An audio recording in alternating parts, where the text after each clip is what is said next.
September 1983. The world turned innocently. Children played in backyards, unaware that their laughter hung by a thread. Families dined in peace, never imagining that this could be their last supper. Couples embraced in the chill of the European autumn. Workers crossed the streets of Moscow, New York, Tokyo. The entire planet followed its routine, unknowingly walking on the edge of an abyss. In the outskirts of Moscow, in a top-secret underground facility known as Serpukhov 15, a man began another night shift. His name? Stanislav Yevgrafovich Petrov, a lieutenant colonel of the Soviet Air Defense Forces. According to 1983 records, Petrov was 44 years old, an officer among many, a man in uniform, with a role and a mission.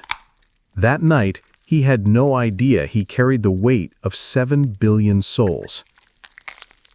This story you're about to discover is based on real documents, later declassified and published through credible sources, including the Freedom of Information Act documents and the National Security Archive at George Washington University. The world was silent, but it was not peace. It was the kind of silence that comes before an explosion. At the peak of global powers, two nations glared at each other with clenched jaws. On one side, the United States. On the other, the Soviet Union. Both armed to the teeth. Both convinced the enemy might strike at any moment. Both watching the skies, radars lit, fingers dangerously close to buttons that should not, must not, be pressed. President Ronald Reagan had escalated tensions. He called the Soviet Union an evil empire. His administration had launched the Strategic Defense Initiative, provoking distrust and panic on the other side of the globe. The U.S. trained for war with simulations that felt almost real. They tested missiles, spied, applied pressure, provoked. It looked like a show of strength, but it was a deadly game, and any false move could cost the planet. In the USSR, Yuri Andropov was sick, paranoid, and isolated in the Kremlin. But his eyes still saw far, and what he saw was the American colossus growing more aggressive, more daring.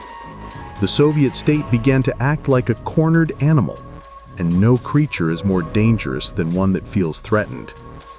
One word dominated the atmosphere in Moscow: prevention.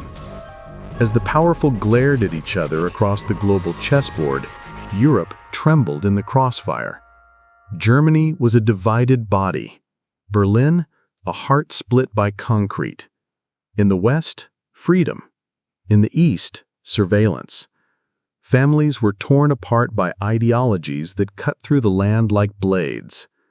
Nuclear missiles were stored beneath the earth where children played, and no one, anywhere, knew what tomorrow might bring. Millions marched through the streets of London, Paris, Rome, carrying signs pleading for the end of nuclear weapons, begging someone, anyone, to hit the brakes before disaster. But no one listened. The world had voices, but those in power only heard the alarms. In the Middle East, blood had become routine. Beirut burned. Lebanon was torn apart by internal conflicts and foreign bombings. Israel and Syria watched each other like predators.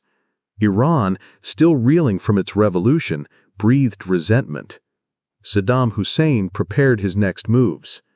Meanwhile, the superpowers, too preoccupied with their nuclear games, fed the regional monsters with weapons, promises, and silence. Then came the first shock. September 1st. A commercial South Korean airplane, flight KAL-007, strayed off course and entered Soviet airspace. Within minutes, it was shot down by fighter jets. 269 lives vanished into the sky, among them an American congressman. The world froze. The United States ignited with fury. The Soviet Union hesitated, denied, stepped back. The doomsday clock ticked forward. Fear spread, but in a strange way. There was no panic, no mobs rushing into the streets. The threat was cold, silent, technological. It was a terror unseen, a death that could fall from the sky, without sound, without warning, in just minutes. Underground, the missiles waited. In dark rooms, men watched screens. Any red dot could be the end. Any system failure, the start of catastrophe. And the worst part?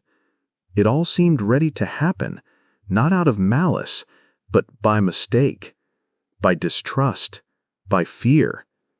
But what few knew was that this month still held something worse. Something that happened in the dead of night, something hidden for years, something that brought the entire Earth within seconds of extinction. The world didn't notice, but it stood one step from the end. Night fell over Moscow with its usual heaviness. The cold concrete of the military installations, the oppressive silence of the corridors, and the watchful eyes of uniformed men painted the portrait of a nation in constant alert. It was September 25th, 1983, a Sunday. And as with every Sunday during the Cold War, the war did not pause. At the secret base Serpukhov 15, 70 kilometers from the Soviet capital, shifts rotated before glowing panels, control buttons, and red phones. Everything was calm, almost too calm. And it was in that vacuum that something began to tremble. At 12:15 a.m., the alert appeared at the top of the main screen. A launch, an intercontinental ballistic missile coming from the United States, detected by the Soviet Oko satellite. Within a minute, 4 more appeared. 5 missiles, launched from the depths of American territory. Target? The Soviet Union. Estimated time to impact, 20 minutes. The siren sliced the air like a blade.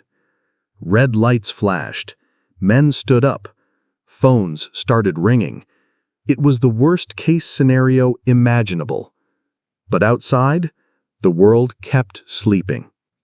That night, the man on duty at the command center was a 44-year-old lieutenant colonel named Stanislav Yevgrafovich Petrov. He wasn't a general. He wasn't famous.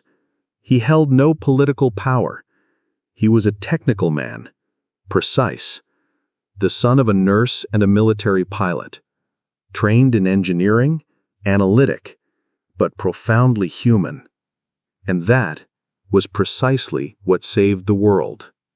The protocol was clear. Upon detecting missile launches, he was to confirm the attack and notify his superiors. Retaliation would be automatic. The button would be pressed. Warheads would launch toward the United States. Thousands of megatons would be unleashed in minutes. Nuclear winter, climate collapse, the end of civilization. But he hesitated. Even as the system confirmed the attack, he felt something was off. 5 missiles, only 5.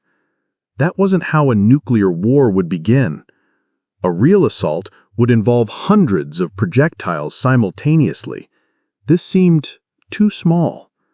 A warning? A mistake? A provocation?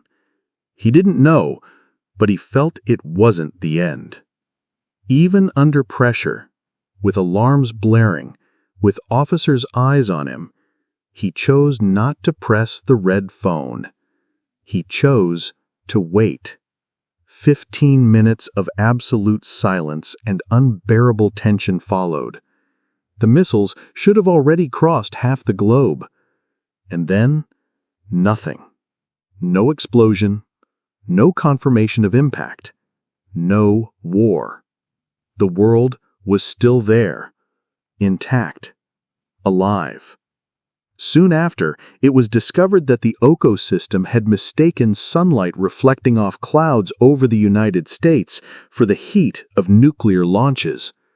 It was a technical error, and only one man stood between that error, and the end of the world.